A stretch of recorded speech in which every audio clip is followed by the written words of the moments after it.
Okay, we're You sign the cards, everybody. Okay.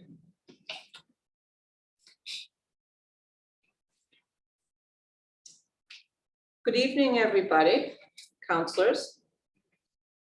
I'd like to welcome everybody to our June 28th, 2022 City Council meeting. In the interest of government transparency with regards to deliberations and decisions made by the City Council and according to open meeting law, since this meeting was posted as a Zoom meeting, this meeting is recorded by video and audio and will be conducted by remote participation.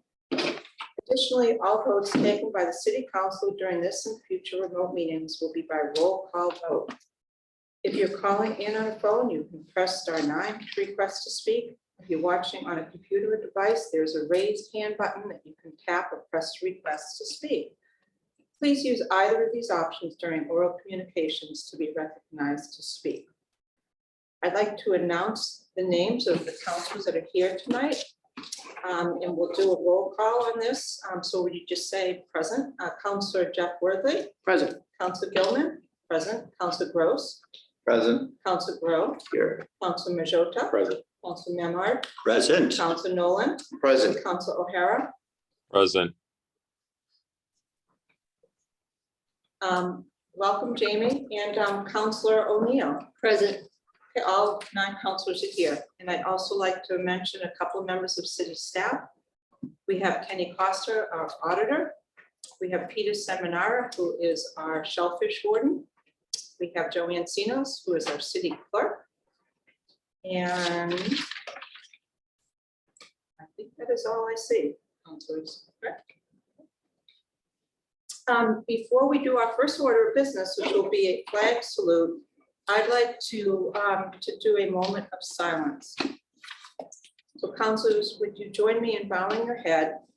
And this moment of silence for tonight's meeting is to remember Fabari Fabert, who drowned last night in one of our last week in one of our Lanesville quarries. He was an 18-year-old graduate of Everett High School. He was a member of the football team and actively involved in the church group. He was planning on attending Merrimack College in the fall, and our heart goes out to his family and friends during this very difficult time.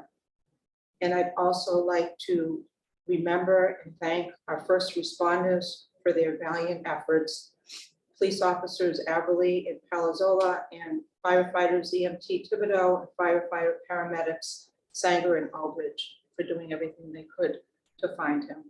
So let's take a moment to just remember him. We're parents, many of us with strong family, and we're thinking of him and his family right now.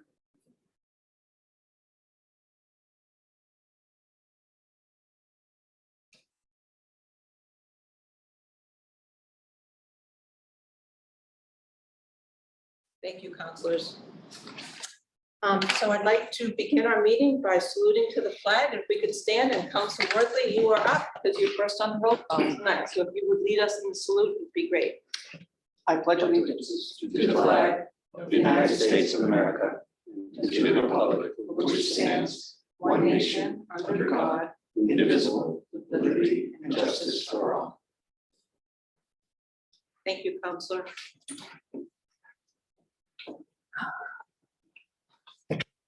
First, and also I need to recognize Ryan, who is here from IT, Ryan Knowles. Thank you once again for being here to help us with the beginning of our meeting. Very much appreciated, and you worked pretty hard.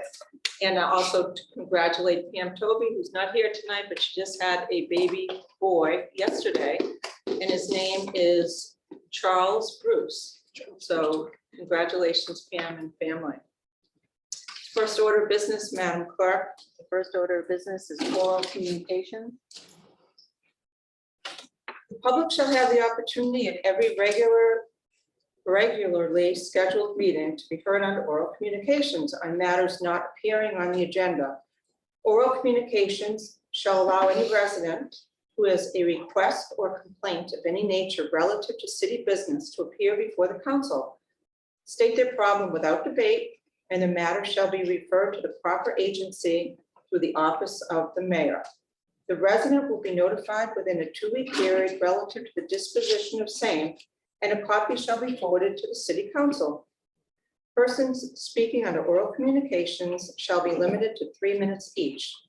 The council president shall not allow complaints as to individual performance. Is there anyone that is here tonight that would like to speak to our council for up to 3 minutes? We have 2 people. We have Suzanne and Olympia with their hands raised. So Madam Clerk, could you bring in Suzanne? Suzanne, would you? She's on the screen.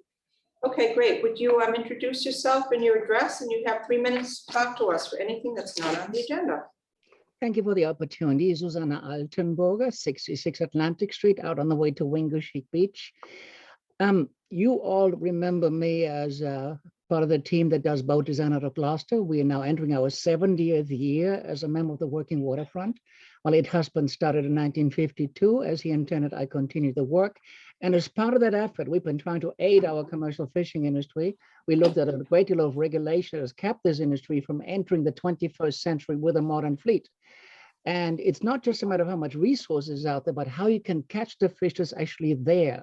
When you talk to people at University of Massachusetts Esmet School down in New Bedford, they will assure you that haddock, pollock, redfish are dying from old age by now rather than being able to be taken effectively because the fleet has not been allowed to develop advanced catch technology and have not been allowed to build a fleet that would allow you to do that advanced catch technology. To that effect, I've sent you folks a couple of weeks ago, 10 days ago, our interim report, which I hope you can see here. You should have it in your email inbox. It's quite a beast to plow through, but there's lots of pictures in there. And as you will see, broken down the language of the federal code that condemned our industry to now 28 years worth of physical stagnation. That's quite something. And it takes issue with people who failed the industry. No need to discuss this here now. You can read it at your own leisure. And I would also emphasize that maybe you should take a look at project number 3 in that piece. I don't know whether you can see it, but it's our I-4C2 Vocational Technical High School project we first raised December 15, 2010, that long ago. We had hoped that we would not see that fine marine industrial property lie fallow for the next 10, 12, 11 years, but so far we haven't taken advantage of this. Except if it were part of the Gloucester school system, we would be breeding a next generation of fishing folks, of industrial folks, of machinists, of all sorts of people that are necessary for the marine industrial economy. And talking to boat yards and machine shops around town and other folks related to the industry, we don't have enough young folks who find it very interesting because we have this atmosphere of decay, decline, melancholy. And I think the city has a fine opportunity owning that one piece of property, the only big one that we have publicly control over, to actually consider this opportunity. This report that you have will go online. Along with that, we'll be going online the original presentation on I-4C2, the Vocational Technical High School. And I think that particular project would be the only one such, not only in Massachusetts, but likely in all of New England. So America's oldest fishing port, doing a favor to the next multiple generation might be an interesting move as we enter the 400th anniversary year. Thank you very much for your time.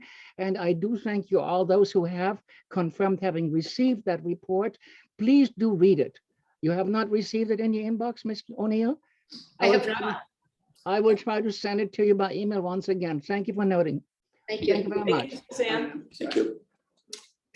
Next person with their hand up, that looks like Louise Palazzola. Can you hear me? Yes, and your name and address, that would be great. You have 3 minutes to speak to us. Thank you. Olympia Louise Palazzola, 57 Western Avenue, Gloucester, Mass. I'm calling in regard to the ordinance that was put together, I think, in 2019. It's about the parking on the boulevard of the ton trucks and motorhomes during events, and it's been in place for a while. And so far, we've lucked out. We've done really well. It hasn't happened. But I think there's a lot of new police officers now on the police force, and they probably don't even realize about the ordinance. Saturday, I'm trying to think, it was Saturday night of Fiesta. There was a big motorhome on the boulevard, and during the races, they put out their awning onto the grass. They had their chairs all along the sidewalk, and then they put out tables onto the boulevard. and it was kind of, you know, you had to walk around them to get past the boulevard. Couldn't walk right there. In the meantime, when I got up the next morning, they were still there. So it wouldn't be a repeat of the night before, I did call the police and explain to him that there is an ordinance, and they were gone right after that. And last year at 3rd of July, there was a big motorhome up by where they play the music. So that ordinance is in effect, but like I said, the young police officers, I don't know if they realize there's no parking overnight, and that's really been enforced quite a bit every year. So just want to see if someone could mention that to the police department and let them know that they're not allowed to park here tonight overnight, not tonight, but on the 2nd for the 3rd parade and stuff. And like I said, it turned into a big party for them, and you know, that's fine, but there's other places that they can have their party and enjoy the fiesta as well. So just letting you know that this has been in effect for a while, and I hope you enforce it. Thank you. Thank you, Louise. Appreciate it. Next, we have Doug. Doug, would you introduce yourself and your address? And you have 3 minutes to talk to our council. Thanks. Hi, my name is Doug Shepherd. I live at 22R Flume Road. Can you hear that? We can, loud and clear. Okay. My issue is about the Magnolia Pier. I've been a resident for 60 years. I have a boat down the pier for 26 years, coming off the pier, a little dinghy. And I was told I wasn't able to hook it up this year. And I really didn't understand why. I still don't, but you know, I've never seen a problem down that pier. I've a few years ago, before the new pier, I volunteered to put cross beams on the pier where they were missing or where they were in wrong spots. Me and Council Jamie O'Hara and Peter Lake did a whole summer and a half down there on volunteer time and didn't ask for a penny. We worked with Jim Carquette, who was the harbor master at the time, and we have a good relationship. This new harbor master seems to have it out for Magnolia, as far as I'm concerned. Doug, would you refrain from making any personal comments about any members? Okay. For our rules of procedure. Thank you. Continue. It seems like the harbor master didn't follow protocol on a meeting that they had when they shut down the Magnolia Pier. None of the residents or any of us boaters were able to have oral comment on it at all. And that was very hard for us. I'm a lobsterman. I've been lobstering out of that pier for 26 years. I have 3 children that enjoy going down there. And the last 3 years, we haven't been able to. It's, you know, we raised a lot of money for that pier, as you guys know. Our community, Gloucester, Magnolia, raised close to $100,000. And I think we should get a say in this. I'm asking the council to either have them revote on this and let us have our say, or we're pleading to the mayor to reverse what has been done, because it's just not fair, you know? I don't know how we give a board the power to shut down something like a working waterfront wharf because because I don't know why, for no reason. So anyway, that's my gripe. I hope I can get some answers. And you know, we're coming up on a 400-year anniversary of working waterfront, and it's kind of amazing that we're going to shut down a wharf. So anyway, thank you for listening. Thank you, Doug. Appreciate it.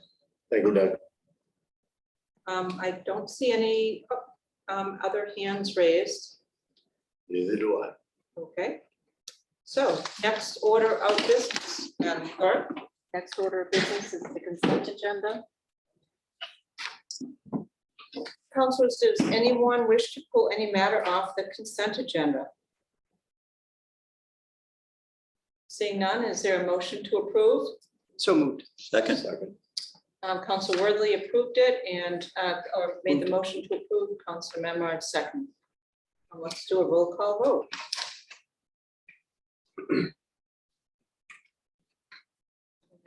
Roll call order. Thank you. Council Worthley. Yes. Council Gilman. Yes. Council Gross. Yes. Council Grow. Let me check the list. Yes. Council Majota. Yes. Council Memard. Yes. Council Nolan. Yes. Council O'Hara. Yes. Council O'Neill. Yes. If it wasn't in alphabetical order, it would be much easier for me to do, but, so the yeses have it, 9 in favor, 0 opposed. Thank you for the teasing. Next order of business, Madam Clerk. The next order of business is the Budget and Finance Standing Committee report of June 23rd. Great. I'd like to turn control of the meeting over to Council Memard, who chairs B and F. So thank you. Thank Counselor. you, and also thank you for acting as a substitute on Tony's behalf at our last meeting. Thank you. It was a pleasure. So there are 5 items, I think, tonight for Budget and Finance before you. The first relates to the library construction project and our acceptance of the Gloucester Lyceum and Sawyer Free Library's contribution of $150,000 to the city in our role as the fiduciary agent for the library for their retaining a construction manager at risk for the first phase of services. And I'll go ahead and make the motion. Budget and Finance recommends that the City Council accept under Mass General Law 4453A a cash contribution from the Board of Trustees of the Gloucester Lyceum and Sawyer Free Library in the amount of $150,000 for the purpose of funding the pre-construction design phase services of the renovation and expansion of the Sawyer Free Library at 2 Dale Avenue, Gloucester, Mass, as specified in Article 2A of the request for qualifications, number 22105, for construction management and risk services, and I so move. Second. Motion made by Council Memard, seconded by Council Worthley. Is there a discussion, councilors? I believe we're all familiar with this. Jenny spoke at length at the Budget and Finance Committee, but it's an exciting first step in terms of the library's expansion plan. And again, the city acts as the fiduciary agent on behalf of the library board. So they're giving us this money so that we can expend it on their behalf. Great, thank you. Seeing no further discussion, let's do a roll call vote. Council Worthley. Yes. Council Gilman, yes. Council Gross. Yes. Council Grow. Yes. Council Majota. Yes. Council Memard. Yes. Council Nolan. Yes. Council O'Hara. Yes. O'Neill. Yes. The yeses have it, 9 in favor, 0 opposed. Next order of business, Council Memard. The second item is also a exciting contribution to the city. And we move to recommend that the City Council accept cash donations under Mass General Law 4453A in support of the class of 1988 tennis courts project team to replace the community tennis courts at Gloucester High School. This is a donation in the amount of $300,000 from the following members of our community: Lisa Nagello and Doug Kerr, $250,000, Lindsay Coolidge, $50,000, for a total to be received of $300,000, and I so move. Second. Motion made by Council Memard, seconded by Council Worthley. Is there a discussion, councilors? Council Nolan. I'd like to thank Lisa, Doug, and Lindsay. I will be adding to this list, but it'll be for the class of '89. But thank you for all you've done. Council Worthley. I'd like to echo that. These are serious contributions, $250,000 for one family. And it's for a great cause. It's also named in memory of a friend of mine, Stephen Ross, who was killed in 1993. And it's just nice that they continue to remember him. So I'm going to support this happily, and I look forward to seeing the project. They did a fantastic presentation at Budget and Finance last week. Which is available in our meeting notes. It's a multi-page PowerPoint. Anyone else? This is unbelievable. I mean, yeah. I think it's, words can't express the gratitude that we should have. Exactly. So I'm an avid tennis player, so I'm particularly very excited for the public and more importantly, Gloucester High School. I think that this is an unbelievably generous donation. Those courts so much need to be replaced.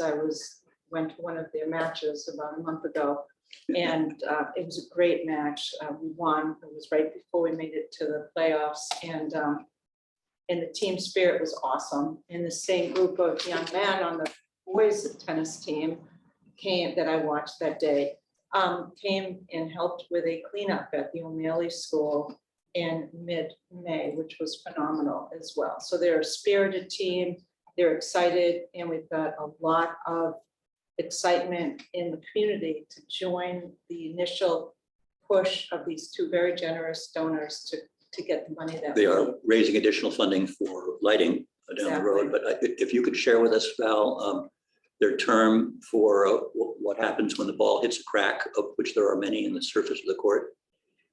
Don't they have to play it over? It's a lead. It's a lab, yeah.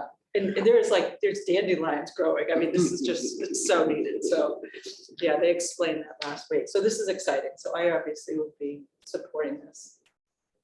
Any further discussions? Okay, roll call vote.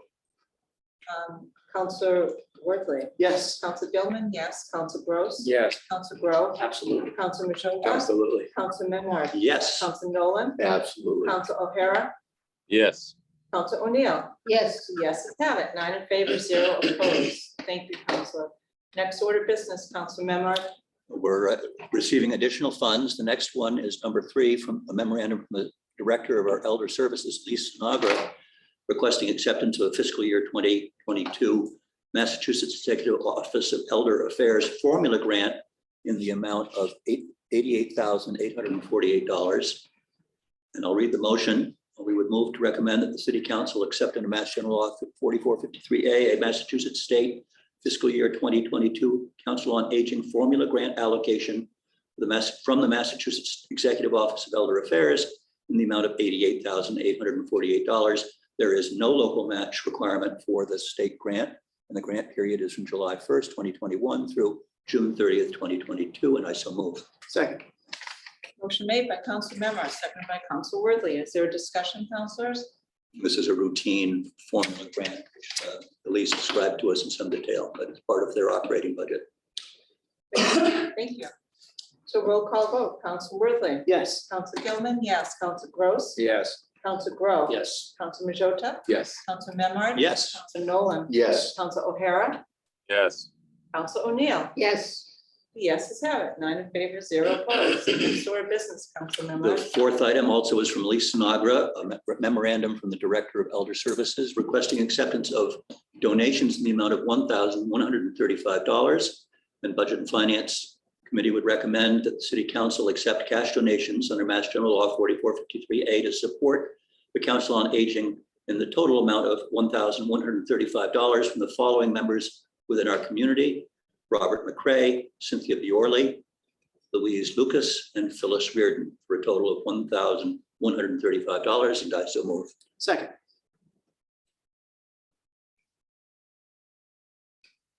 So there's a motion made by Counselor Memard, seconded by Counselor Worthley. Is there a discussion? Good work by Elise and on behalf of the elder community. Great, thank you. Roll call vote, Counselor Worthley. Yes. Counselor Gilman. Yes. Counselor Gross. Yes. Grow. Yes. Majota. Yes. Memard. Yes. Nolan. Yes. O'Hara. Yes. And Counselor O'Neill. Yes. 9 in favor, 0 opposed. I think you're copying me from that last meeting. Next order of business, That Counselor bullet. Memard. Item number 5 on the Budget and Finance agenda is a memorandum from the Archives Committee, represented by Joanne Senos, requesting acceptance of donations in the amount of $152. And the committee recommended that the City Council accept cash donations under Mass General Law 4453A to support the Archives Committee in donation fund number 3305 in the amount of $152 from the following members within our community: Nancy Reardon and John Ronan, for a total contribution of $152, and I so move. Second. Motion made by Council Memard, seconded by Councilor Worthley. Discussion, councilors? Seeing none, roll call vote, Council Worthley, Yes. Council Gilman, yes, Council Gross, Yes. Council Grow, Yes. Council Majota, Yes. Council Memard, Yes. Council Nolan, Yes. Council O'Hara, Yes. Council O'Neill. Yes, yes, have it. 9 in favor, 0 opposed. Thank you, Council Memard. Next order of business, Madam Clerk. The Ordinance and Administration Committee did not meet because of the holiday. Next is the Planning Development Standing Committee report of June 22nd. I'd like to say that we finished our meeting in 5 minutes. It was amazing. But the only thing that we had on there that the council would be interested in was road closure. Everything else is going to be continued, as will be discussed very shortly. Thank you, Councilor. Next order of business, Madam Clerk. Madam Clerk, could you speak a little louder? I'm having hard time hearing you. Thank you. Is public hearing 2022-082 zoning 2022-001 to amend Gloucester zoning ordinance section 511(3) parentheses 1, 511(3) parentheses 2, 511(3), 511(4) parentheses 1, and 511(4) parentheses 2 regarding inclusionary housing requirements. I would like to open the public hearing and continue it until August 9th, 2022, the council meeting. Next order of business, Madam Clerk. It's the council vote, city charter section 211B, emergency measure. City council vote to adopt as an emergency measure the temporary extension of the June 30th payment deadline for renewals only commercial shellfish permits in accordance with Gloucester Code of Ordinances, Chapter 20, Shellfish, Seaworms, and Eels, Article 2, Section 20-21D and 2029-9. Great, thank you. And we're happy that Peter Seminara is here, who is our shellfish warden. So Peter, would you like to kick this off? Yeah, I would. Councilor Gross? Okay. Yeah, it was brought to my attention that due to the, as I'm reading the motion, due to the sudden onset of red tide. And I don't know if everyone's aware that commercial shellfish permits are only available for the month of June. And so I was asked if we could make an emergency measure because of the, a week and a half ago, the emergency shutdown. It appeared, in 2 days. Nobody had any warning. And some of the diggers were not financially capable of paying for the $400 fee. And so all this does is it extends the period for the emergency order period of 61 days, the payment. They still have to get all their paperwork in to the city clerk's office. It's a weird situation that the city clerk's office collects the paperwork and the fee, and then the Pete Seminara, the shellfish constable, issues the permits. So they have to come in, they have to fill out all the proper paperwork, they have to have their identification, they have to prove they live in Gloucester, they have to, there's a certain amount of steps they have to do, and that all has to happen before July 1 or by June 30th. So that's what this is about. Pete's here for any questions that you guys might have, or I am. So either way, I think I pretty much summed it up. What's required is do the red tide, sudden appearance. Great. So without, go ahead, Councilor Nolan. Not really a question, just a comment. Peter, thank you as always for being on top of things and working with Tony on this. Sometimes people leave a hand and you're running the department excellent. And I think this is a great help for people. Thank you, Council Nolan. So without objection, should we just do the motions? And then if we need to ask Peter for questions, that would be great. Now, emergency measures have 2 sections. There's a preamble, and then there's the actual motion. So I'll make the first motion. Due to the sudden emergency red tide closure prohibiting the harvesting of clams on the Gloucester Clam Flats and the immediate resulting financial hardship placed on the local shellfish harvesters, it is proposed that the June 30 deadline for the payment of commercial shellfish harvesting permit renewals be extended by an emergency measure. The emergency measure does not include an extension for the proper filing of renewal applications with the city clerk. That deadline remains June 30th, and I so move. Second, Motion made by Counselor Gross, seconded by Counselor Nolan. Is there a discussion? And if you have any questions for Peter, he's here on the screen. A Counselor quick question, Gross. just on procedure, because we don't deal with emergency orders very often. The preamble establishes the council recognizes that there is emergency, and then the second motion is the solution to said emergency. Okay, very good. We need 2/3 on each. Yes, and we need 2/3 vote on it. Great, thank you for that Yes. clarification. Counselor O'Neill, Would this would pertain to all shellfish, including lobstermen? No. This this is is, Wes. this is, Okay, yep, lobsters on it. okay, I'm they're- glad I asked. Yep, no, they can, their permits are through the state. Okay, They're not through the city. thank you. This is seaworms and clams, I correct? knew it Pete? was clams, but And I think and so. eels. What's it? Yeah. What's it? Shellfish, seaworms, and eels, just any, anything defined as shellfish in the Mass General Law is managed by the municipality and not by the state. So we issue the permits through the city, and these are the only permits that would be affected.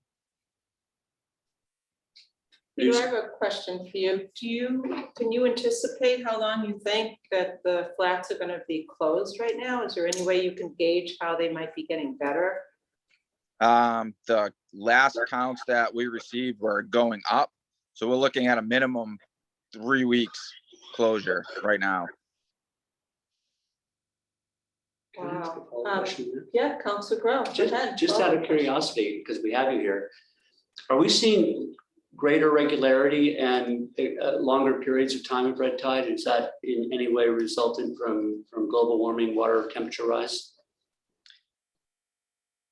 Most likely, that has something to do with it. It's temperature dependent, so it thrives within, excuse me, it thrives within a certain temperature range of the water. So we're about a week early this year that we ordinarily would see it, and the counts skyrocketed in mussels over 2 days. So the weather we had this weekend, the warm temperatures, and then that heavy rain we had yesterday is probably going to prolong this. And ultimately, in order to reopen it, they need 3 consecutive descending counts. So if Tuesday's count was below the threshold, they would still need 2 more weeks of descending counts in order to reopen it. It's difficult to really say with certainty whether it's has something to do with rising ocean temperatures, but it's a regular occurrence here. The severity could depend on that, but the harmful algal bloom itself is a yearly occurrence. It's just whether it makes it onto our shorelines.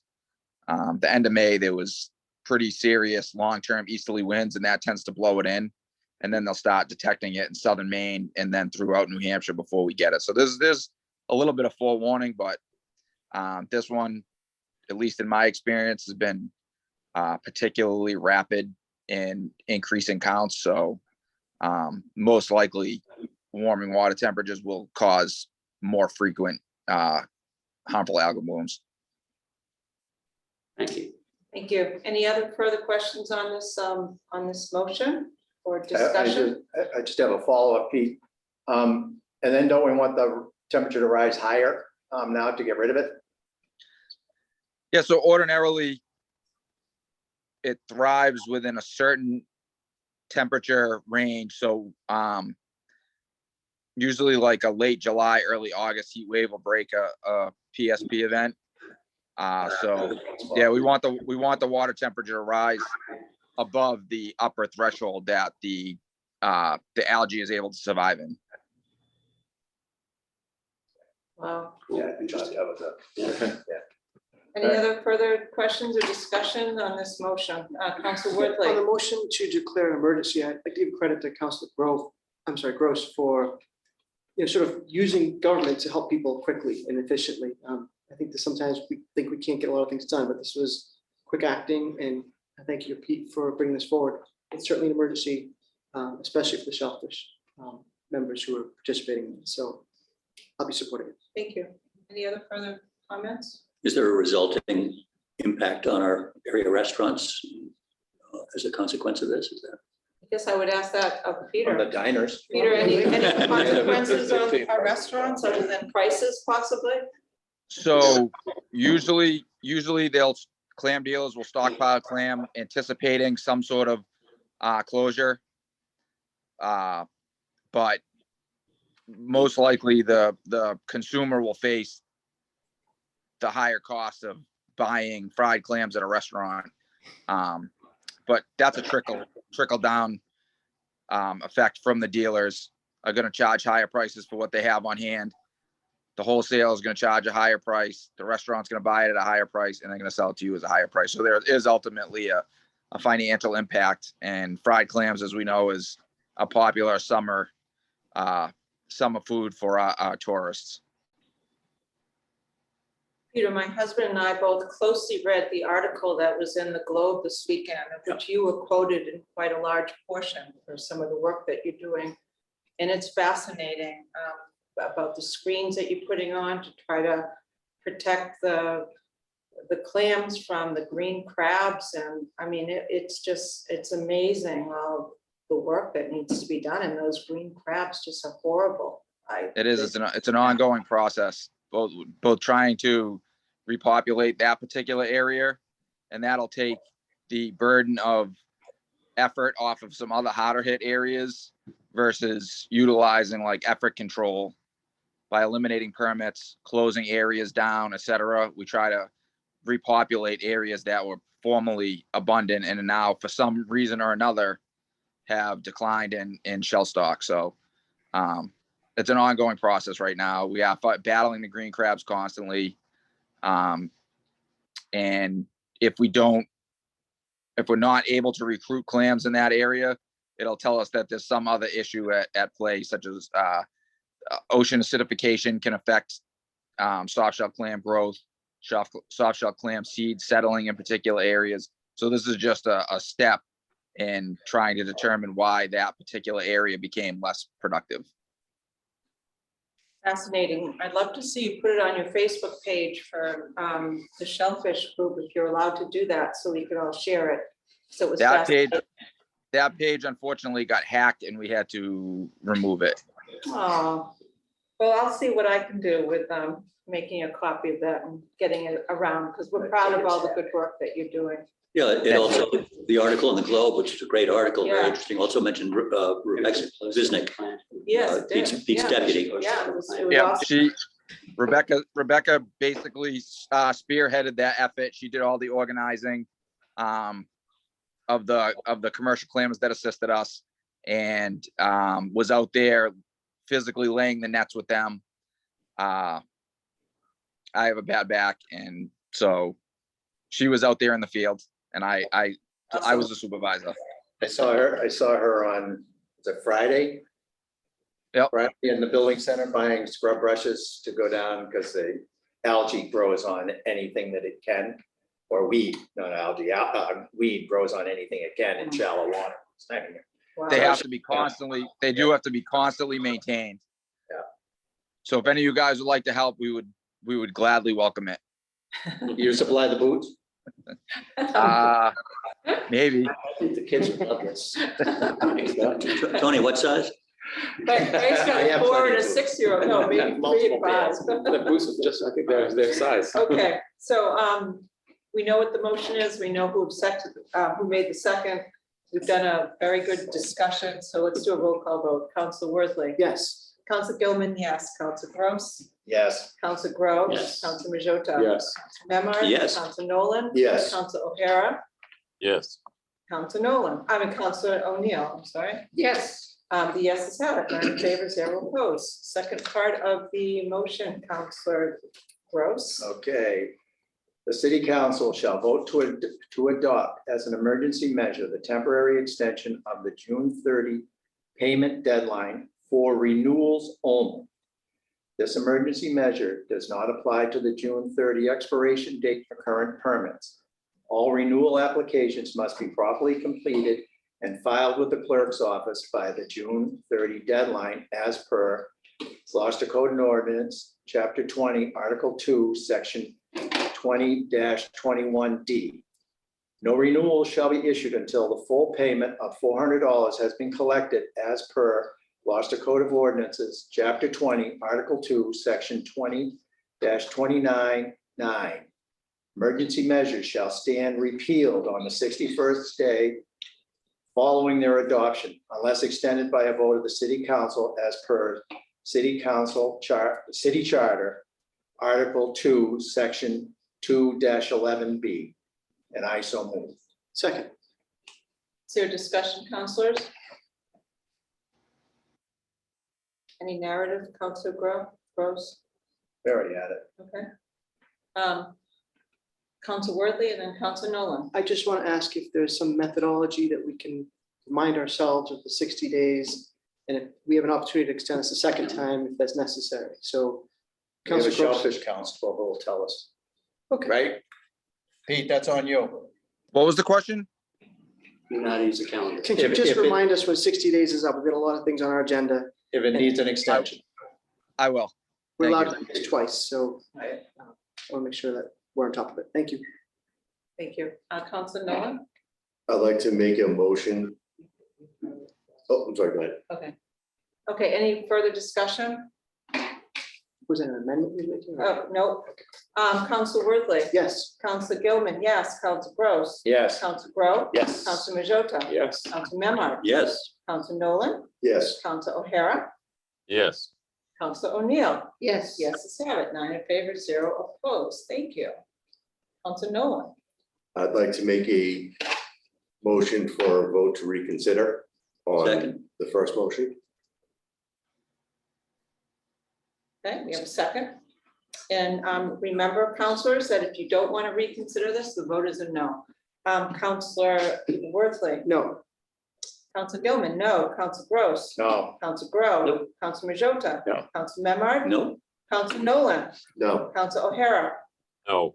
Counselor O'Neill? No. The motion fails to reconsider. 0 in favor, 9 opposed. Counselor Nolan, second motion. I would like to make a motion on the second motion for vote to reconsider. Second. Reconsideration made by Counselor Nolan, seconded by Counselor Memard. Same thing. Counselor Worthley, No. Counselor Gilman, no. Counselor Gross. No. Counselor Grow. No. Counselor Majota. No. Counselor Memard. No. Counselor Nolan. Nope, Counselor O'Hara. No. Counselor O'Neill. No. The motion fails to reconsider. 0 in favor, 9 opposed. Thank you, Peter. Thank you, Pete. thank you, Pete. We really appreciate it very, very much. And we- One more thing, you making sure that they're not confused, nobody's confused that this extends their deadline on anything else, right? Nope. I want to send out another text right now to let them know that paperwork must be in by Thursday at close of business and payment within 60 days of that. Yep. Thank you, Thank- counselors. Thanks. Thank you. Thanks so much. Have a good night. You I too. appreciate it. Next order of business, Madam Clerk. The next order of business is the decision to adopt special city council permit 2022-002 Main Street, number 222, map 13, lot 17, Gloucester zoning ordinance, section 3.2.18, conversion to or new multifamily or apartment dwelling. Should be 7 or more. 7 or, I'm sorry. 7 or more dwelling units to convert from a 3-family to a 7-family in the CV Central Business District. I move to adopt. Second. Gilman has moved it. Council Worthy has seconded it. Is there a discussion, councilors, on this motion to adopt? I wonder if it'd be helpful to the newer councils, and I'm one of them, to just explain what we're doing so that it's clear. I think we did this at an early meeting, but we can certainly do that again. So we've already approved this, and now we have to adopt it, and that's the second part of it. Madam Clerk, do you have anything to add to that? Sure. So after the public hearing, when you approved to grant this special city council permit, the legal department has 90 days to write a decision. And once the decision is written and submitted to the council has to adopt this decision. The vote has to be held for 24 hours. And then on Thursday, if nobody reconsiders, then I timestamp it, the decision, and the 20-day appeal period starts. And after the 20-day appeal period, or within the 20-day appeal period, somebody can appeal the decision. Or if there's no appeal, then after the applicant can come in and get a certificate of no appeal, file it with the registry, and it's on record. Thank you. And I would say that Suzanne Egan did a super job on the summary of what went on for our vote. It was a very, very detailed, it was lengthy, and it mirrored exactly what we voted at P&D and then for the full committee. So it's in members of the public, if you're interested in looking at that, it's in the packet for tonight. So we encourage you to look at it. I think we want to add that how important it is for us to be on top of this as we are doing this tonight, in terms of appeals and all the legalities that can happen after we take a vote. So I'm glad to see it on in front of us like this. And we support. Great, thank you. So I made the motion to adopt. There was a second, and we are going to vote it. So Council Worthing. Yes. Council Gilman, yes. Council Gross. Yes. Council Grow. Present. Council Majota. Yes. Did you vote? We voted present. Oh, okay. Council Memard. Yes. Council Nolan. Yes. Council O'Hara. Yes. Council O'Neill. Yes. 8 in favor, 1 present. Thank you. So we have a next order of business. No, are you going to bring up? that? We are. Okay. Yeah. So we have an additional order of business, and per our open meeting law, we can consider any matters that were not reasonably anticipated by the chair, and we can discuss it. So because after the 48-hour posting, late in the day yesterday, there was an order made for the emergency bag ban for a week. And although this is not in the agenda, that's exactly one of those times where we have the flexibility as a council to put this on our meeting agenda. So I'd like to turn the meeting over to Council Grow, who has, similar to the shellfish matter, 2 motions to make that will support the mayor's request. So take it away. Council. Very, very hastily written. It's okay. So, I want to thank City Clerk Joanne Sanos for pointing out the necessity of this action by the council. The preamble I'm going to read is also a motion that again declares that such an emergency exists, and then we will go to a motion on how to remedy that. So the preamble that I have is due to the unforeseen disruption in the availability of pay-as-you-throw bags for trash disposal, the Berg administration has declared that residents will not need to use the PAYT pay-as-you-throw bags, but instead will be able to use 2 regular trash bags for the regular pickup day, effective immediately until Monday, July 5th, 2022. Because this is covered under city ordinances, the council is required to vote to declare an emergency according to section 211B, emergency measures, in order to suspend the relevant ordinances, in this case, section 9-2A, to allow for the suspension of fees during this period, and I so move. Second. Motion made by Council Grow, seconded by Council Nolan. Is there a discussion, councilors, on the need for the emergency?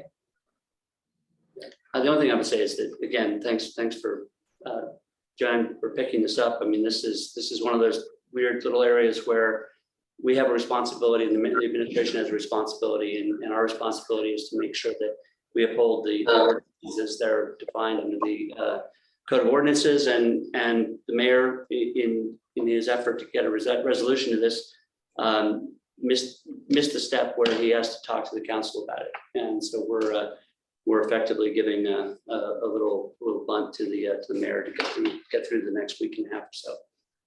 But is it okay to ask a question now, or I guess where if you have a normal household that uses 3 purple bags, per week or whatever, I think my trash fills up quickly. And you're limited to 2 large trash bags. What would the person do if they normally throw 3 trash bags away? I guess the answer to the question is it's not really up to us to figure that out. That's an administration discussion, because our only role in this is the determination of whether or not fees are being paid during that period. Okay. But I would say use less. I would love to go do less diapers. I know you got 3 little kids, but yeah, just throw it in the marsh like I do. Oh, okay. Yeah. Dig a hole. I'm kidding. For God's sake, don't anybody take that seriously. Find a dumpster. Counselor, do we need to amend your motion just to say you had a hard end on July 5th? That's next. Oh, that's next. Okay. All right. Councilor O'Hara has his hand up. So Counselor O'Hara, I just want to confirm what Council Majota just mentioned. This is a very serious issue. This isn't an issue that was, and I know I may be speaking out of place, but someplace this issue needs to be discussed. The people didn't bring this issue on, and Council Majota is just one of many who, out of life's necessity, do generate trash beyond 2 bags. The taxpayer is ultimately paying for this. This is taxpayers' money. We can't burden them. The city can't burden the taxpayers, our customers, our constituents, with additional pressures. And particularly in the summer months, temperatures rise. Trash obviously doesn't have a pleasant odor. I hope the administration can look at the reality and increase the bag number from 2 to a more generous number without putting additional stress and burdens. And as was mentioned, to go out and look for a dumpster, which I know was said tongue in cheek, but this is a serious issue. Rodents will infestate areas, and we can't have that. So I hope the administration can relook at the 2-bag order. Thank you. well, this is just from now until Tuesday, so of next week. So I'm not sure if we're going to be able to make that change in a week. And I also, had I known that this was going to come up tonight, which we did not, I would have asked our CAO to be here tonight, and she's not here. I told her that there was nothing big on tonight's agenda that I felt she needed to be here in attendance. So, but I think, I like the spirit of this emergency order right now, because I think we needed to cover this. Part of our job is making sure that we're enforcing the GCO, and administration takes care of the enforcement, but we set the policy. So I'm glad that this came up and that we have this motion. So I will be, I think you made the motion. This is the motion to establish emergency. Right, so you made the motion, I second it. Yes. Second by Nolan. Okay, thank you, Frank. I appreciate it. Council Worthley on the motion. Thank you. On the motion, so this is new for us. We have a sort of a hybrid administrative function and a city council function colliding at the same time. Do we have the authority on this, or the mayor's office has the authority on this? So if we decide we want to go longer than July 5th, is that within our jurisdiction? If it's not, would it make sense to allow the administration to go beyond July 5th, since we're not going to run a meeting next week? So go ahead, Councilor Grow. I'm going to deal with that somewhat in the next motion. I think that the problem we have here is that the mayor made a decision to address an issue, and somewhere along the lines, the process got missed. And so what we're doing is we're sort of backstopping the administration, giving them the cover to let the week go by. And I put in language in here for an additional week if the administration deems it necessary. Good. If they come up with purple bags next week and suddenly everything's done, then all good. But at least we have, if we vote the next two things, if we vote this motion and the next motion, we'll have a 2-week buffer that the administration can then determine whether or not they need to have that. And that's in light of the fact that we don't meet again until the 12th. Good thing. And So- councilors, I'd like to comment too. This is as much my fault as the mayor's fault. Because this was something that I should be very aware of as well. That this was an ordinance, there was a temporary emergency order, and it happened yesterday. So I was reminded of this right before the meeting. And so, you know, we set the emergency order via our policy and our Gloucester Code of Ordinances. And they were recommending this. So I don't want to be remiss by saying that part of this is the responsibility of the city council president. So, Well, we're addressing that. If I could continue on my one thought. So Councilor Margiotta raised a good point on the number, and I don't know if we have any control over that. Last week, it's federal holiday, Juneteenth. I thought the trash was gonna be delayed by a day, like there would be for every right, so national so holiday. that's So another, I that's have last another, week's trash and this week's trash, and I don't know if I can make it fit in 2 bags. I'm one person, and I'm sure Okay. that there's a lot of people, other people. Do we have that kind of jurisdiction to allow 3? right now, I'm not comfortable with discussing this. We don't have a member of administration here to discuss it. It's not on the agenda. We are dealing with just this emergency Right. issue right now. So I'm comfortable doing what we're doing right now. I'm not comfortable getting into a long conversation without having the opportunity to have a 2-way dialogue. Councilor Rowe. I rarely do this, but I do want to apologize for being flip about that because it is a serious issue. I'm not offended. I get No, it. no, I know, but there are people out there that might think that I'm not taking this as No, seriously it's as a we great should. question. No And doubt. sometimes. If I you need some get- extra purple bags, we always keep, my wife gets an inventory ahead of time, so. I'm a happy So person. basically what you're saying is everybody can go to your house and get a purple bag. And I also checked the website because I wasn't sure if it was a delivery last Monday and confirmed that there was, so I was on top of it. I know this is going to be impactful charges on double. a lot A of lot of money, supply and demand economics. Anyway, I do agree this is going to be impactful on a lot of people, and I do take it seriously, which is why I've crafted such an eloquent preamble. Thank you. Can we vote on this? Yes, I think we're ready to vote. Yes. Everyone's clear what we're voting on. Yes. Right, thank you. Council Worthley. Yes. Council Gilman, yes. Council Gross. Yes. Council Grow. Yes. Council Majota. Yes. Council Memard. Yes, Council Nolan. Yes. Council O'Hara. Yes. Council O'Neill. Yes, The yeses have it, 9 in favor, 0 opposed. Second part of. Second part of the motion would be, under the provisions of section 2.11B, the city council has declared an emergency measure in response to the supply chain issues that have affected availability of the pay-as-you-throw purple bags in concert with the mayor's order to suspend the requirement to use the pay-as-you-throw bags under section 9-2A from today until July 5th, 2022. Because the council does not meet again until July 12th, 2022, the council will include an allowance of an extension of this order until July 10th, 2022. If in the view of the administration, I'm sorry, You said again. I'm going to. The council will include an allowance of an extension of this order until July 10th, 2022, Sunday, if in the view of the administration, such an extension is necessary. So much for my eloquence, and I so move. Second. Councilor Grow made the motion I and can reread Councilor that if you Worthley want. made the second. Okay. Is there a discussion, councilors? Well, if I could, the word salad in this that I couldn't get through is that we're agreeing to the mayor's extension from July till July 5th. Then we have an extra week we don't meet. That gives them until Sunday the 10th to settle the problem. If they don't, we meet on the 12th. so shouldn't we extend it to the 12th? I don't believe. Because we're 5 gonna- and 7. I don't think so, We're gonna only need to because do that puts a funny, weird thing on the week. They don't declare a new emergency on the 10th. Some people may want to put out bags on the 10th, on the 11th, which is Monday. Some, it's going to create confusion. So I figure I chose the 10th as a day because that is the end of the work week, begins the next week is the new pickup week. It's a fair But if you question. put your trash out on Monday, right? Yes. How are you gonna know if the administration or the city council or we don't have the purple bags?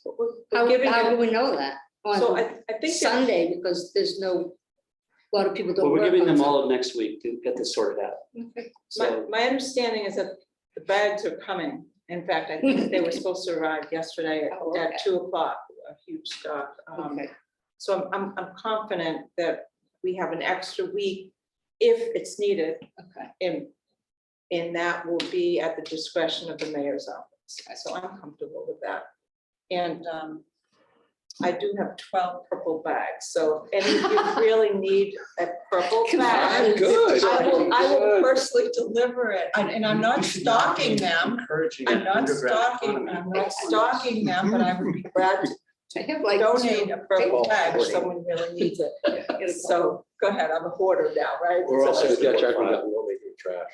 Okay. You don't have potholes like us on Word 4. Things go through. Okay, so we have a motion, we have a seconded, and 2/3 vote. Counselor Worthley. Yes. So first, thank you, Councilor Grove, for putting this together and Madam Chair for organizing this. And also the Berg administration, this obviously was a surprise to them too. And to move swiftly, anything in government doesn't move fast, but to be able to move swiftly and realize there's a burden and take action, I'm gonna give credit for that. Later in the meeting during council's request, I'm gonna ask if we can do some sort of overview of the pay-as-you-throw program at some point in the near future, so we can understand it and maybe look at alternatives if there are any. But for tonight, I'm happy to support this and commend the mayor and Councilor Grow and yourself for putting this together. Thank you. If I could, Counselor Grow. only because we discussed clams so long, I feel like we discussed this as well. And I sent an email to Kenny Costa today on this very issue. A lot of people are very upset about the fact that, they have to pay for the pay-as-you-throw bags, and why don't we just put this on property taxes? Why don't we do stickers and all that? Unless I'm wrong, and Kenny can correct me here, the pay-as-you-throw bags pays for less than half the cost of solid waste disposal. So this is already being partially paid for through property taxes and the regular, right, yeah, exactly. I don't want to preempt that conversation. I was saying, get rid of No, I just want to make sure we understand I'm how. putting that out there because there's been a lot of discussion on various message boards, whatnot, about, what this means and why are we doing this? And the fact is that pay-as-you-throw bags only covers X amount of the. And that's on the front of it, the pay as you go, that doesn't account for also the cost of the bags, which is in the hundreds of thousands of dollars. 225,000. So it's more than, it's probably 60% is on the tax. Yeah. But it is, of course, also an inducement to encourage people to recycle to the extent that they possibly can, Exactly. Right. and if appropriate, to also compost and reduce the waste stream that has to be Right, paid for. And we teach this in our schools. We have a tremendously awesome program where our kids in our elementary schools go through all these stages of learning about waste and garbage and recycling, and the program is awesome. I've attended some of them, and it's second to none. Our kids know more than we do about recycling. Thank you, Gloucester Public Schools. It's terrific. Go ahead, Last thing is, Counselor Worthley. I noticed that Lisa, LJ is on call. I don't know if we can suspend our rules and allow for public comment or not, but her hand's up. I just want to draw your attention to that. in case you didn't see it. I think that we need to keep moving because this matter is an emergency matter. I just want to make sure you saw. So, Council, can you vote? Okay, thank you. Bathrooms are all done. Counselor, so we're ready to vote. Okay. Counselor Worthley. Yes. Counselor Gilman, yes. Counselor Gross. Yes. Counselor Grow. Yes. Counselor Majota. Yes. Counselor Memard. Yes. Counselor Nolan. Yes. Counselor O'Hara. Yes. Counselor O'Neill. Yes, The yeses have it, 9 in favor, 0 opposed. This meeting is in effect as of today. If your trash day is tomorrow, Yes. Yes, Yes. and is there a Your trash day motion to tomorrow. reconsider? Do we need one? Motion to reconsider? Sure, certainly did. I'll make a motion to Shellfish. reconsider, sure. Okay, Counselor Grow, is there a second? Yes, seconded by Council Memard. We know what the vote is, right? Okay. So Council Worthley, No. Council Gilman, no. Council Gross. No. Council Grow. No. Council Majota. No. Council Memard. Nope. Council Nolan's absent. Council O'Hara. No. Council O'Neill. No, The reconsideration fails and eight opposed, one absent. We need to do a And second we need to do reconsideration. we need to do the second reconsideration. Move to reconsider the city council vote on the motion to suspend section 9.2 or 9-2. Second. Seconded by Council Memard. We don't need a discussion. Roll call vote, Council Worthley. No. Council Gilman, no. Council Gross. No. Council Grow. No. Council Majota.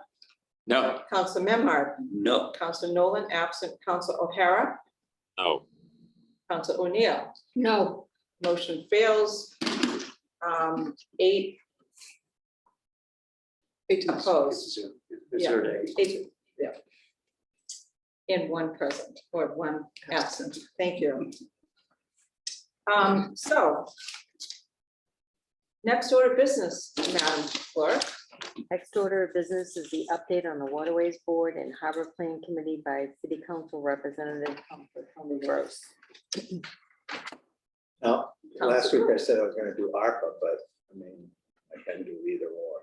It's up to the board, up to the council. Which in your opinion is more important? I have more to report on probably on ARPA. I mean, you know. Let's go there. But I can, you know, it's not on the agenda. Right. if you want to hear, Perhaps we should hold on that because it's not on the agenda. Sure. Yeah. Joanne, what do you think? Yeah, because I think that's fine. I mean, I can, you last know, time, that's all this right. was on the agenda, We're but good. then you started discussing ARPA.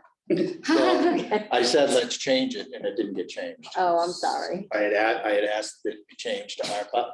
Okay, I apologize for that. But, yeah, I mean, you know, we heard about the pier.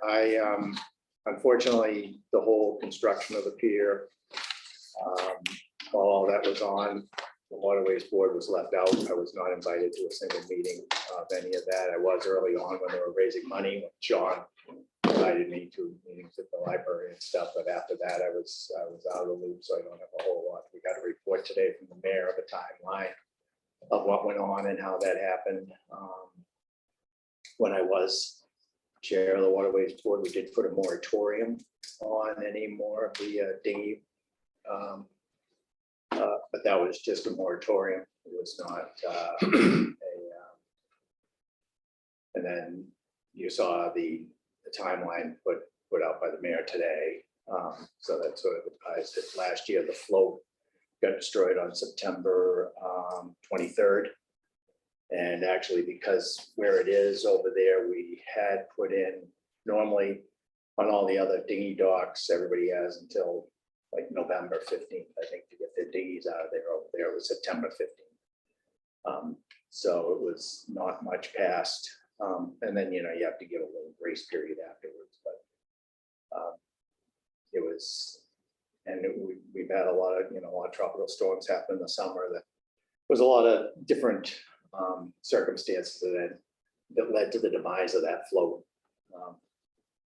But Steve, I do have a call in Steve LeBlanc to discuss that. Anything about that with him, with this is now another. Let's rose to the forefront again and see if he was planning any additional action. But haven't heard back, and you know, they took the action in May to eliminate those dinghy docks, which they had sent out according to the timeline notices last fall. That was actually the action that was going to be taken. I don't know if anybody has any questions. Any questions for It's a Council? new, it's an awful lot of new members on the board. So just a question. It's nice to get the timeline. It was helpful information, if I may. Sure. So when the pier was rebuilt, it was rebuilt without needing to get additional permitting because it was built exact. So it got all kinds of. It all permits. I thought it didn't need as much scrutiny because it was gonna be built the same way as it was before, and Well, it was built higher. You had to go get your, no, it had to get its chapter 91 and the city put in $1 million into that pier.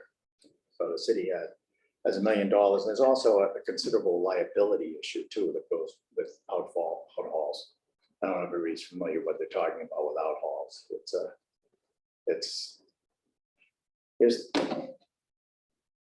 Here's the pier. Oh, that's my kid. Here's the pier. Here's the pier. Here's an anchor. You have a rope on the pier and a pulley. You have a rope and a pier on the anchor. And when you climb up the, when you pull on the pulley, it's like a clothesline. It pulls the boat in. Then you have to get off a ladder into a little boat. And then you unclip it and you go on your way. When you come back in, you get off on the ladder, you clip it, you get off on the ladder and you pull it back out. So that's how outhauls are. And they're at, high tide is, up here, or low tide, it's not, but it always has to be above high tide. So it's always going to be up here, which is another challenge. So they're not, but that's what they are. Whether I'm not going to editorialize on, but they do pose, there is a certain amount of liability that goes with that we need to be, that everyone needs to be taken into consideration. But they've been there, outhauls have been used, universally around. But I've heard from so many people who are very disappointed, obviously. there's 8 of them, 8 people. Oh, there's 9, but okay, Nine people.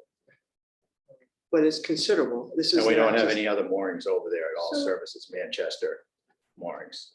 I think there was an offer on the table for us to It was not a very good offer. receive the funds from the moorings. It was with not a Town very of good Manchester. offer. It was a while ago, and it was not very good. That I- Counselor Nolan, what Sean counselor? may have a lot more on that than I do. I actually have a lot to offer. Most of the people in Magnolia know what's going on.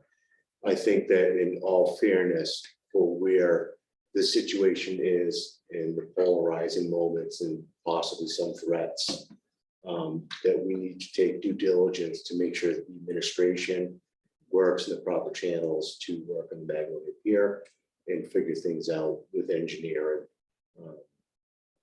without a larger discussion. There's a lot of things that are in play, things that the mayor is working on with the Magnolia Pier, with the float and the ramp. The outhaul situation can come down to 3 or 4 different conclusions on engineering, how the question was asked, what was going on, and what was going to happen. All of which the mayor has asked for the answers, other than being tied to a railing or a ladder. So there is some different things that I'm working on, but I would say that it is something that is being worked on very close and warm-hearted from the administration and from the Waterways Board and from the Magnolia Pier Advisory Committee. So it's a tough discussion. I think that there's a lot of answers that are coming up, and instead of asking a lot of questions that we don't really have the answers for, which we are waiting for some stuff.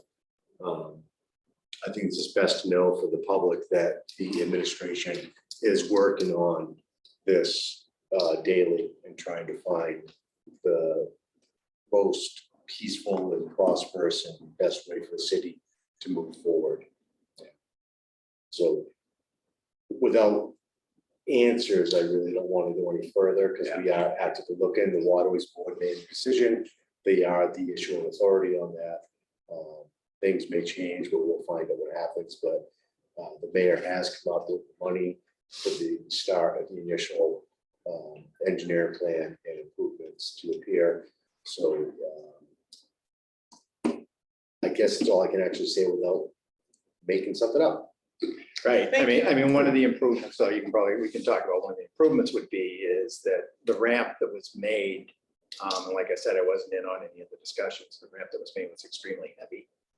And none of the local mooring haulers and things could lift it. required a substantial barge and crane to actually lift it. And when you get a rolling sea in there, which is quite often, like all summer long, in the sun, you know, when you feel this afternoon sea breeze, Magnolia Harbor is getting a nice roll. It worked, and the float was inappropriate also that was there. So it was a mixture of things, and that's what's really being, is they're working on a system to be able to raise the ramp in place, which would be a huge advantage over there. So there is some real good stuff that's being thought about. Great. And then the other issue is, you know, they need to work on it. I mean, the administration is aware of it. So Thank you. it's been brought to the forefront. Great. How about the harbor plan? Harbor plan is coming to a conclusion. I was a little surprised because I thought there was more information that we would be getting as far as the. This is your width. How many harbor plans, Tony? Well, it's only, I think it's my second. but- And Rick's? Yeah, but I don't know if we're gonna get any definitive answer about our fishing fleet's needs for the harbor. That's one of the things that I would hope we really get out of it, but we're not done yet. So they've come up with a lot of good information, but a lot of stuff that we already know. So we'll see. There's gonna be another public session August.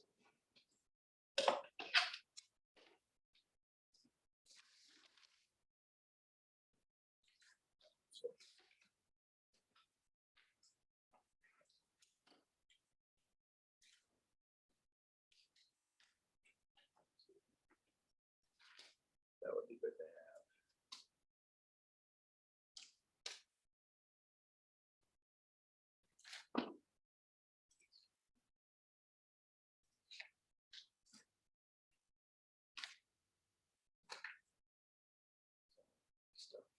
Oh, there we go.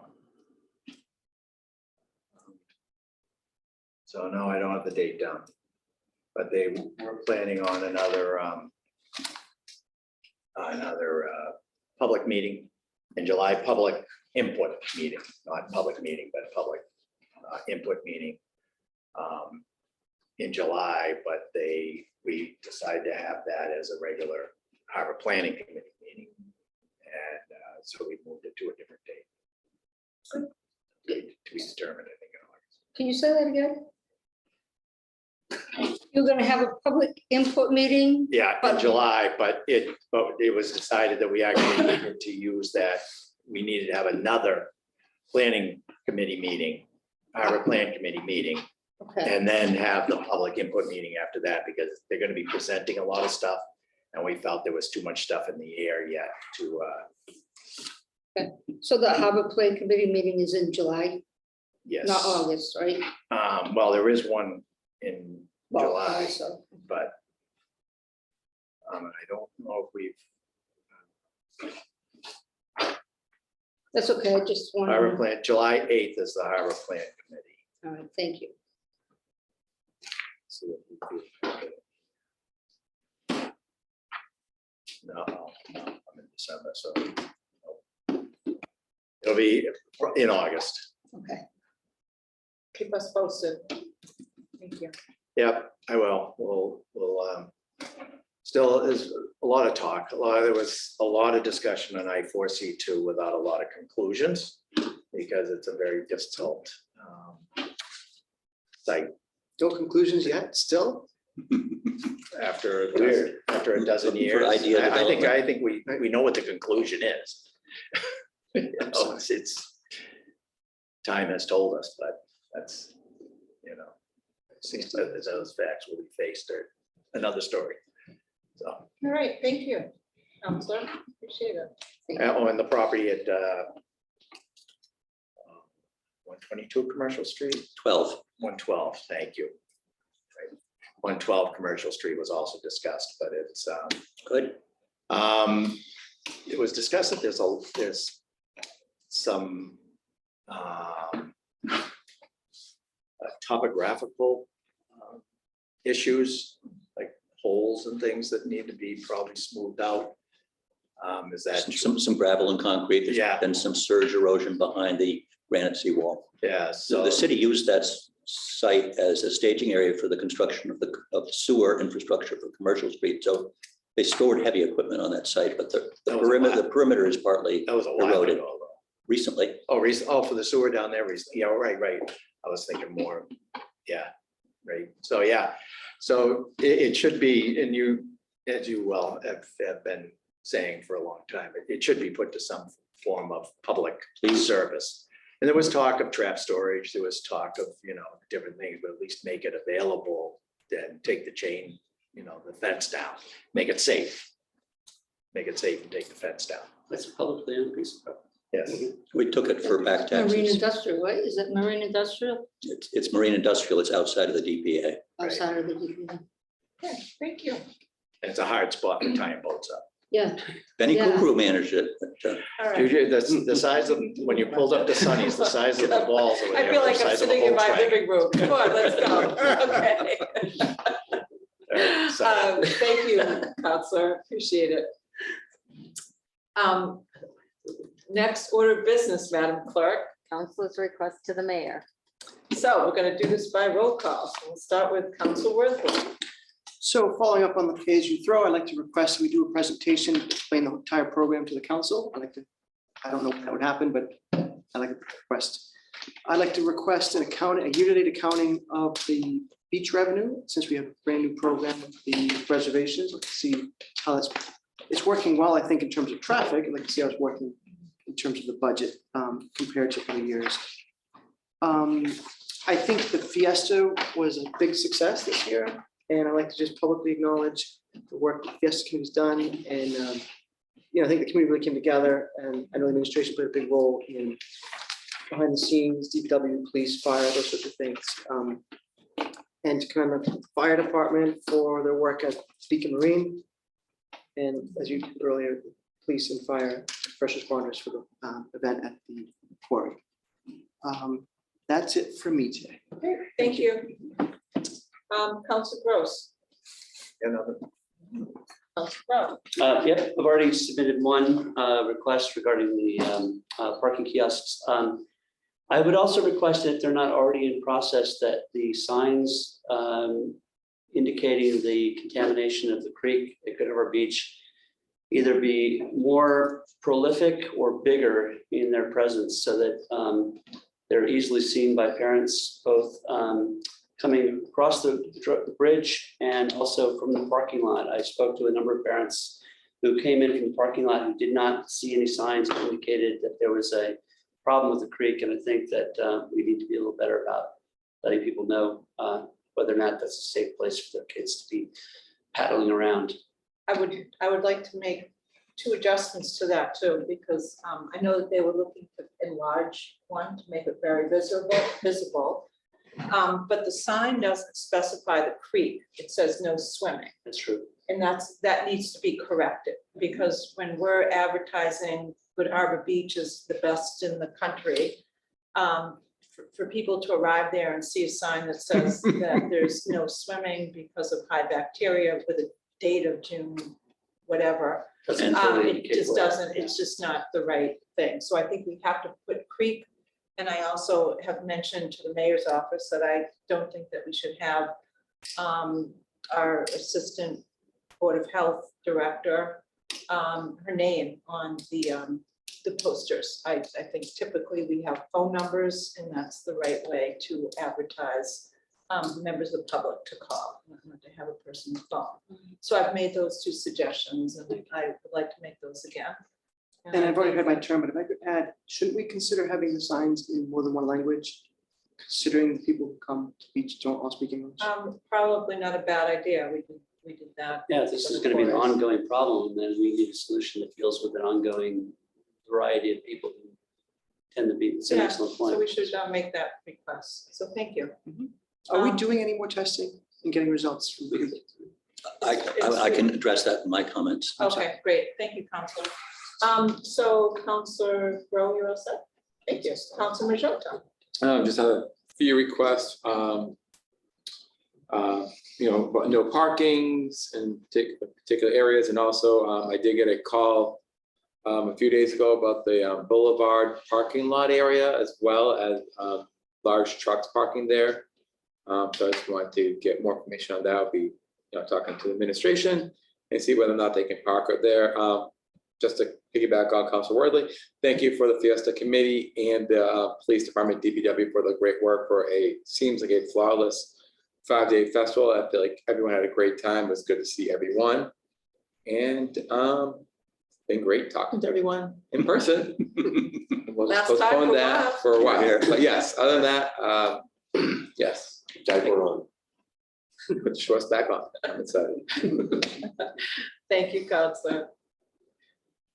Next is Councilor Memard. Yeah, I have 3 items, and they're really not necessarily requests to the mayor so much as just sharing Ward 1 affairs with the rest of the council too. And the first relating to the creek, Rachel from the Board of Health reached out to me this afternoon. They don't have any new specific data to share. The rain event that we had yesterday was about a ½ inch of rain. They are waiting for a 2+ inch rain event to give them the information they're looking for in terms of the sewer testing behind Hart Street. So that wasn't enough as yet, but I'll be working with her and Max to plan a public meeting that will be probably broadcast by a Zoom from the conference room at the Cato office building. But there is no other new news. I didn't get into the signage thing with her, but that's a challenge. It's obviously a concern. While at the beach, I'd like to remind all of us that the piping plovers are thriving. We have 2 active families. The volunteers are being very, very loyal and nurturing them along with the parents. There have been some challenges because complaints with the people on Nautilus Road about the football team doing their practicing at that end of the beach. So they shifted their practices further out the beach that they do in the early morning at Good Harbor Beach and put them into direct conflict with the area that the birds are nesting and the babies are there. And again, an accidental death of a chick would be considered a taking, TAKING, by the state and the federal government, and there'd be potentially serious financial consequences to the community. So Kim Smith and her people have worked closely with the administration and with the athletic department of the high school, and they've resolved that. And they used it also as an educational opportunity. And the third thing, I just wanted to update you all. I'm working on several betterment paving projects. All 10 the abutters on Haskell Court have signed on, and they're in the lineup now. We're working on Beach Road and Brycehead Avenue. And it's challenging to get people to sign on the betterment paving. It's not as simple as we all would wish. There's a lot of discussion, a lot of historical anecdotes and looking back rather than looking forward. One outcome is that a number of the residents on both Beach and Brightside have asked and are pursuing a short-term private solution while also pursuing a longer-term betterment petition solution. And they're raising, one of the local contractors has gotten outside quotes from Methuen, from a paving contractor, and they're raising $6,000 to pave the potholes on Brighton Beach side, and we're almost there. So we're just trying to keep that balance. The concern is that you pave those potholes privately, you're really disincentivizing the longer term investment in the betterment paving, which will end up being a cost of $7,000 or $8,000 per abutter, and there are about 85 or 90 abutters on those 2 roads. Thank you, Counselor. Yep. It's helpful to get that update. Counselor Nolan. Just a couple of things, not really requesting Mayor. One, I'd just like to ask the people of Magnolia to understand what's going on with the Magnolia Pier We're working on it diligently. There's a lot of people putting a lot of hard work in this for years now. So please be patient. I understand the needs for your outhauls. But we do have to go through a process and make things work. My second thing would be that we're gonna have a horribles parade again. We're looking for people to walk out and do donations to collect them. We're looking for people that work as horribles, for floats, for whatever can happen. Provided the weather is cool enough, I'll be out myself doing collections. And if I am doing collections, if I see you and I know you, I'm gonna make you put something in that bucket. Other than that, have a great night. You take double pay? Yeah, yes, yeah. Vimo too, or whatever it is, yeah. Right. Vimo too. Thank you, Counselor. Counselor O'Hara, do you have anything to, any requests to the mayor, anything, any comments? Yes. I just want to mimic on Councilor Nolan pertaining to the pier, as Doug Shatford in Oral Communications mentioned that I was one of the keepers of the old pier. Councilor Nolan, in fact, supplied a lot of hardware tools during the repair work over the numerous years. In the day, there was twice that on the outhauls. These people in Magnolia and Gloucester, that pier is therapeutic to many people. This problem's not going away. These people aren't going away, as you've heard, you've seen. Administration to address this issue. This is a serious issue. The consequences of trying to access their boats off the beach. Councilor Gross and I had a spirited conversation this morning.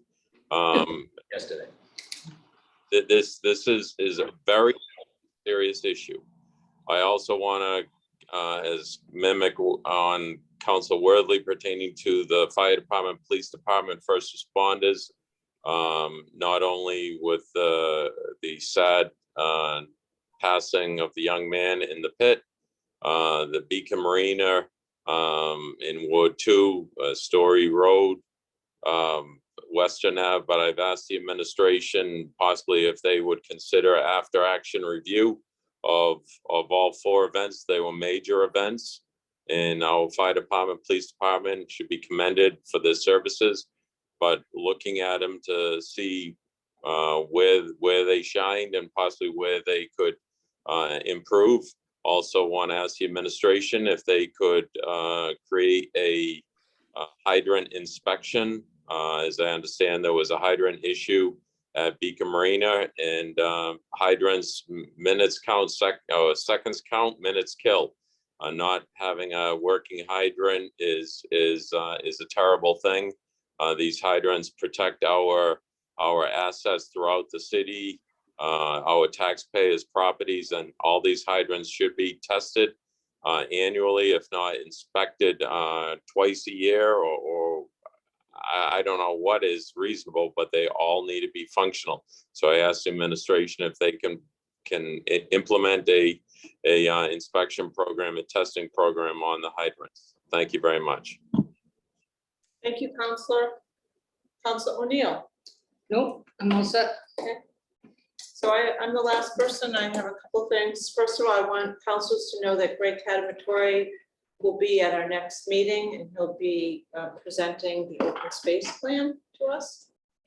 And I also have requested that Sal DiStefano comes to one of our upcoming meetings. I talked to the CAO and the mayor about that today. We'd like to learn a little bit more about what's happening with the local rapid recovery program, as well as other issues that the city is working on. And I think it's timely right now because we might have questions and so I'll look forward to that. So those will be posted on the agenda for members of the public to see, so they can zoom in. And so that was important. for me. We'll have to get a presentation at the beginning of our meeting. Like September It 4th. would be, yes. If we have questions, should we script them in writing in advance? To keep them. It's always a nice way to do it so that the presenter can prepare. So that would be great. Great suggestion. And then I have just a couple of upcoming legally noticed public hearings on July 12th, 6 o'clock, a public hearing on special council permit 2022-004 Conlin Road, number 24, map 197, lot 13, GZO, section 2.3.5, section 1, junkyard and GI district. Been posted in the Gloucester Daily Times on June 24th, 22 and 7/1/22. We have not yet heard that P&D, but the public hearing is set for that date right now. And also we have for August 9th, 6 p.m., public hearing on RZ 2022-001, and then GZO, section 5.11.3, section 1, etc., inclusionary housing requirements. That has been advertised in the Gloucester Daily Times on June 1st, 2022, and again on June 6th. And it's been continued from June 14th, 2022. So I wanted to mention that. And then the other thing I wanted to remind councilors about is we are in the public. We are going back to all Zoom right now. And that will be at our next meeting in July. And the meetings are going to be at 6. Okay. For those of the public, nothing's going to change. And I've asked that every quarter we put this matter back on the agenda because I want to keep the conversation alive about what we should be doing in terms of where we want to be having our meetings, how we can afford it, with the goal of, in my opinion, to do both hybrid meetings where we're both allowing the public to join us at meetings and also to be able to have the opportunity to dial in and do hybrid. I think that's. Has there been any update on that from the state or from the governor's office? Last I heard a couple of days ago is that it was still being discussed at the House. The Senate had voted it, but they're in the reconciliation process, and Senator Tar over the weekend didn't have any more updates on that. So that's, and we know that it expires on July 15th, but the Senate did approve it up to the end of the year in 2023. But Senator Tar has been very clear with me is that, you know, that's like the worst case if we get another round of COVID. They want to have that in place. So you know, the spirit of this might be different than just adhering to Zoom meetings all the time. And that's what he wants us to be aware of. So that's it. Oh, I do have one request to the mayor. I'd like to request through the mayor that she asks DPW, that we, I was thinking of Jill, not, but You did say mayor. that's my, thank you for catching me on that, Counselor. So I'd like to request to the mayor, so I'm safe, that we'd like, Whoever it is. we need to stop paint and a line on the corner of Leonard Street and Bridgewater. And too many cars are just sliding through that intersection and it's becoming a safety issue, so. No, that's Um, not- Well, what is the road to the right that it intersects, that little tiny road that's 100 yards? Because it's left when you turn onto Bridgewater. I'll correct it tomorrow when, I understand, it's just a little tiny road. It's the, yeah. Councilor Grow. I don't want to be a broken record about this, but I keep wanting to remind people that the pandemic is not over. That our numbers are still high, that there are variants that are coming out now that are transmitting outside as opposed to indoors. So while I know we're all eager to see each other's lovely visages in person, I think we're certainly a ways away from having the public involved in public meetings in person. Because we're still not over that hump. We keep wanting to be, but we're not.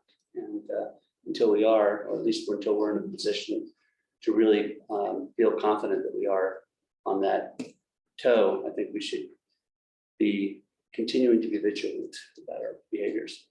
Thank you, appreciate that. And the last thing I wanted to say is, we all signed a card to thank the board of the Sawyer Free Library, as well as Jenny Benedict, who is the director of the library, for their gracious use of this beautiful space that we've been able to have our meetings at. And they've really made us feel very welcome here, and I think it's been a really nice venue for us to be at, counselors. And on behalf of the city council to the board, and Jenny Benedict, thank you so much for allowing us to share this really nice space. So that's it. Is there anyone that would like to make a motion to adjourn? So moved. Second.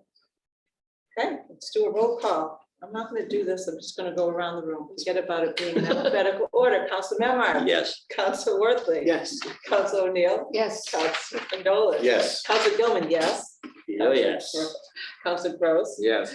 Council Majota. Yes. Thank you. The motion, Uh, oh my gosh, Jamie, how could I forget you? Counselor O'Hara, Yes. thank you. Okay, good night, everybody. Thank Good you, night. Joanne. Thank you, Kenny, for staying on to the end. Good night.